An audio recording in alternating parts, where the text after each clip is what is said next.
In today's video, we are going to tackle a common question. How do you stop receiving WhatsApp message from someone without actually blocking them? There are few steps you can take to manage your privacy and reduce unwanted messages. And we will walk you through it step by step.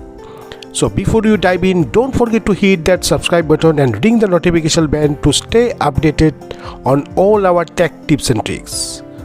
So first, open your WhatsApp and navigate to the chat you want to mute. Tap on the contact name at the top of the screen. After that, enable the toggle next to mute notification. A mute notification window will pop up. Select always if you want to mute the user permanently and press the OK button. Now you need to enable the toggle chat lock. You will be asked to enable fingerprint lock or Face ID depending on your device.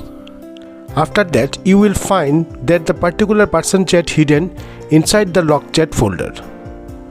And now you can see if that person sent me any text, it will not appear in my WhatsApp chat screen. But you will find all the chats once you open the lock chat folder through face or fingerprint sensor. Okay. So this feature adds an extra layer of security by requiring your fingerprint or Face ID to access a specific chat.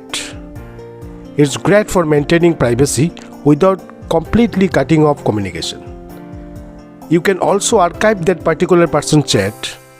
For that, long press on the chat you want to archive. Tap on the archive icon, a box with an arrow at the top of the screen. Your chat is now archived. To access it, simply tap on the archive chat. Here also, if that person sent me any text, it will not appear in my WhatsApp chat screen. Rather, you will find those in an archive folder. See? So this is a quick and easy way to mute WhatsApp chat without blocking to anyone. If you found this tutorial helpful, give us a thumbs up and don't forget to share it with others. Thanks for watching.